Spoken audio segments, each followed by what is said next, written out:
अच्छा हुआ जो हमारे पंकज का तलाक हो गया, नहीं तो तेरी जैसी पत्नी हमारे पंकज को कहाँ से मिलती।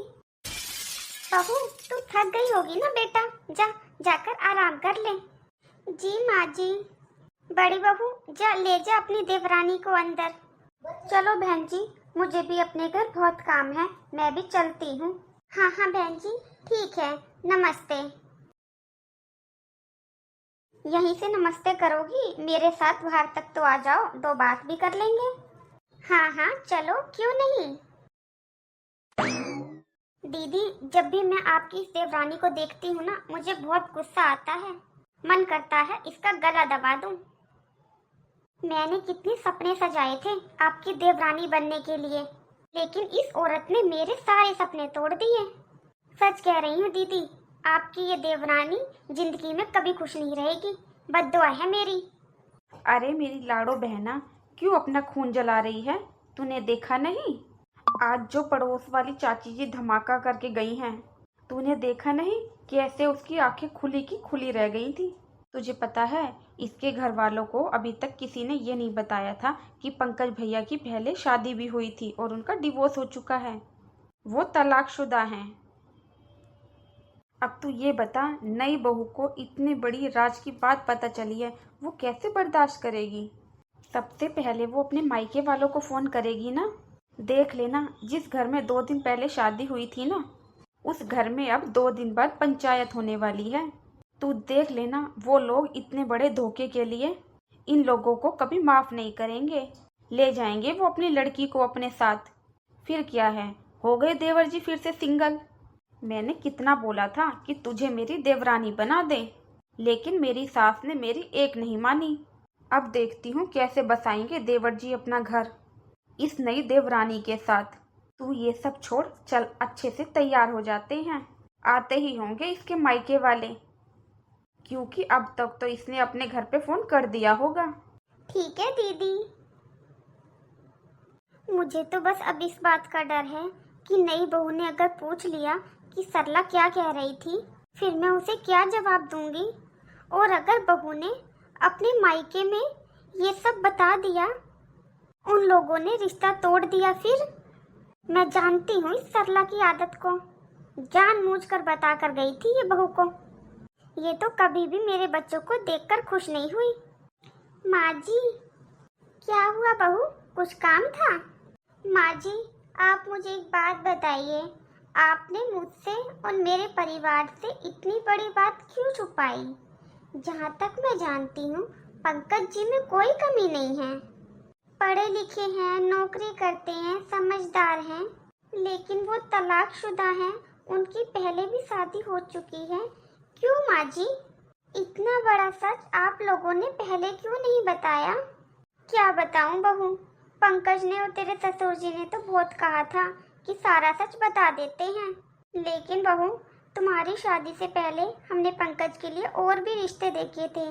जैसे ही सबको पता चलता था कि वो तलाकशुदा है, सब रिश्ते के लिए मना कर देते थे, जबकि मेरे बेटे में किसी भी तरह की कोई भी कमी नहीं है, पढ़ा लिखा सभ्य समझदार है वो। इसलिए बहू हमें जब तू पसंद आई तो मेरे मन में डर बैठ गया था, मैंने ही इन सबको सच बताने के लिए मना कर दिया था। माँ जी जिस तरह हाथ की 5 उंगलियां बराबर नहीं होती ना, उसी तरह हर इंसान की एक जैसी सोच नहीं होती। बहू तूने सही कहा, लेकिन कहते हैं ना, दूध का जला छाछ भी फूक फूक कर पीता है। इसलिए हम बहुत डर गए थे, इसलिए हमारी बताने की बिल्कुल भी हिम्मत नहीं हुई।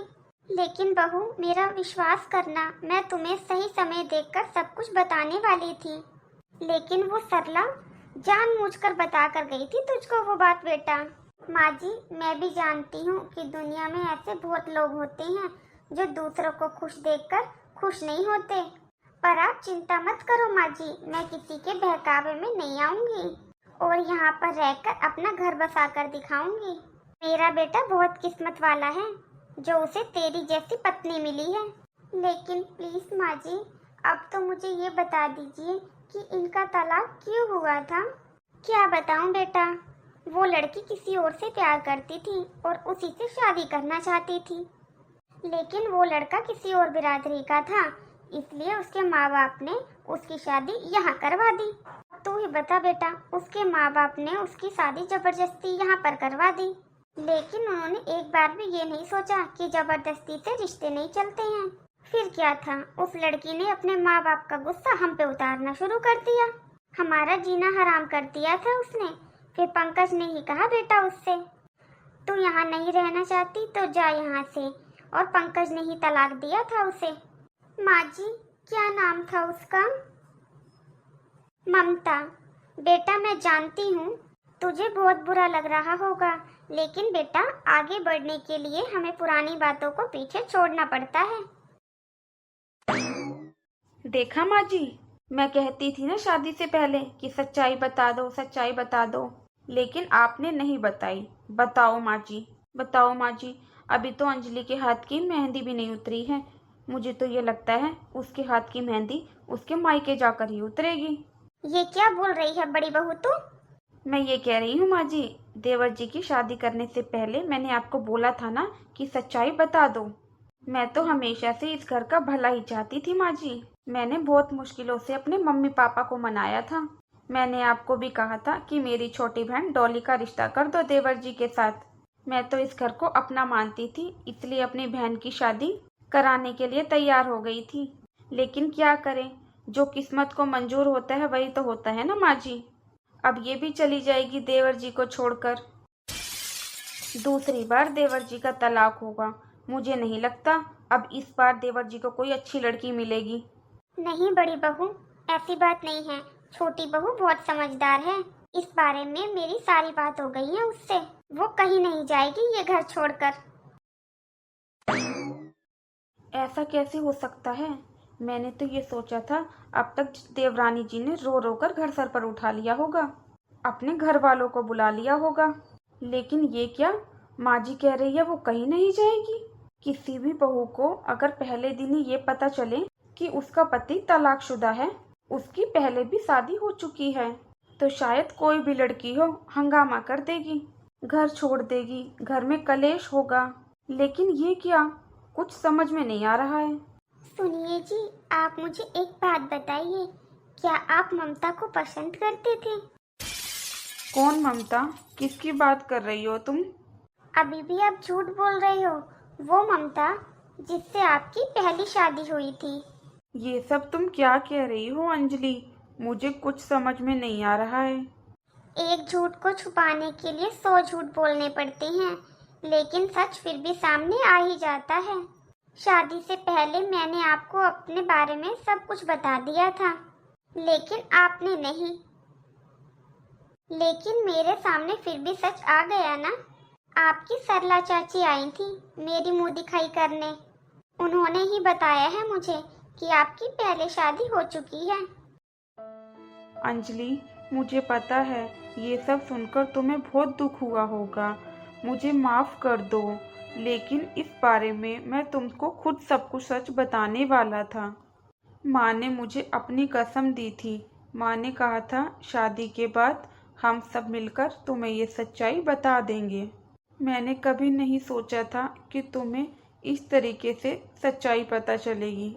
मैं जानता हूँ तुम्हें बहुत बुरा लग रहा होगा ना।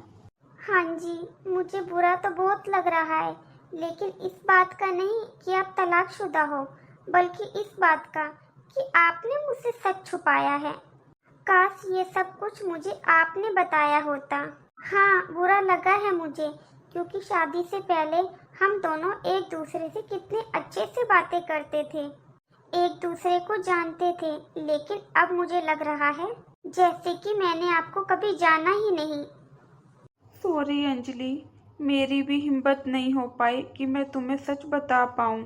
मैं नहीं चाहता था कि तुम भी मुझे छोड़कर जाओ। वैसे भी उस शादी में कुछ था ही नहीं। वो लड़की मुझे पसंद ही नहीं करती थी, ना ही वो मेरे साथ रहना चाहती थी। लेकिन मैंने तुम्हें दिल से चाहा है अंजलि। मैं तुम्हें खोना नहीं चाहता था, लेकिन जो होता है अच्छे के लिए होता है। जो चाची ने तुम्हें ये बात बता दी। अंजलि, तुम्हारा जो भी फैसला होगा मैं तुम्हारे साथ हूँ। इस रिश्ते में रहना ना रहना पूरे तरीके से तुम्हारा फैसला होना चाहिए। मैं हर फैसले में तुम्हारा साथ दूंगा।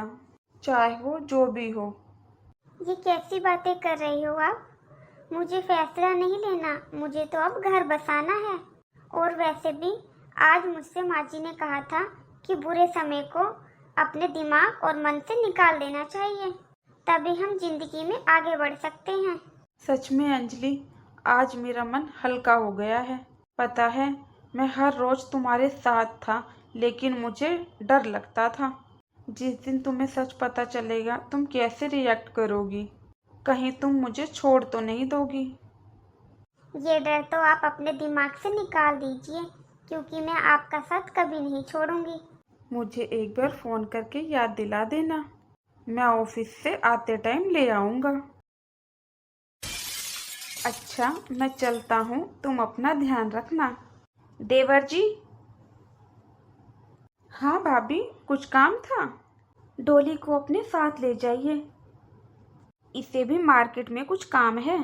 आप ऑफिस तो जा ही रहे हैं, प्लीज इसे मार्केट छोड़ देना, और आते वक्त ये खुद आ जाएगी।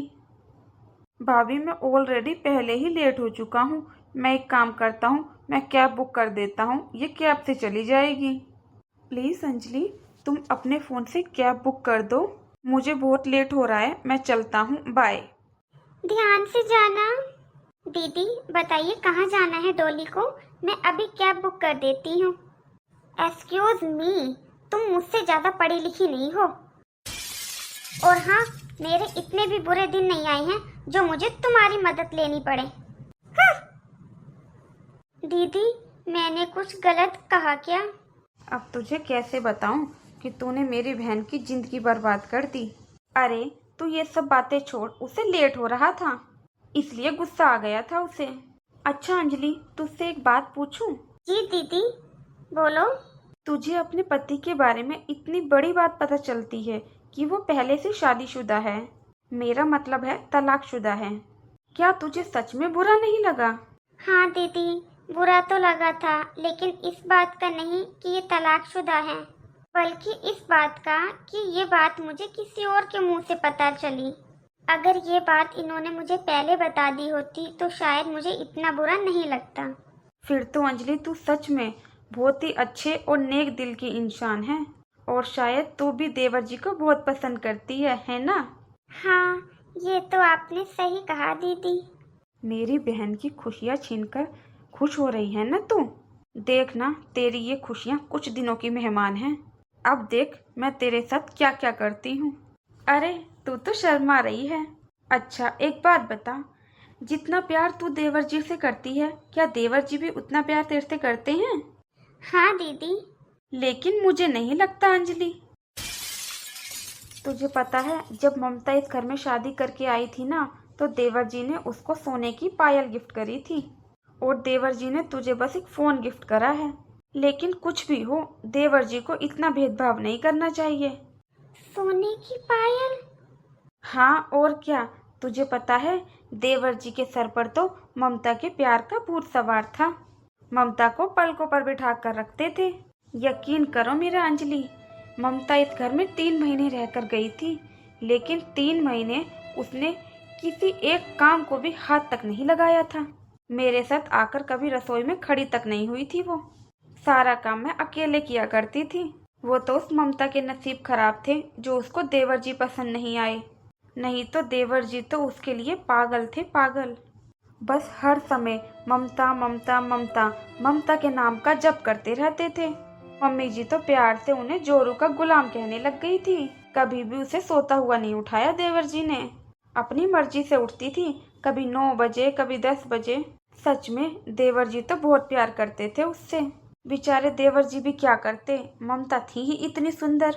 लेकिन अंजलि तू टेंशन मत लिया कर, ये तो अपने अपने नसीब होते हैं सबके। किसी के नसीब में ज्यादा प्यार लिखा होता है तो किसी के नसीब में कम प्यार लिखा होता है। बुरा मत मानना इन बातों का, मैं तो बस तुम्हें इसलिए बता रही थी। तुम्हारा भी मन करता होगा ना अपनी सौतन के बारे में जानने का।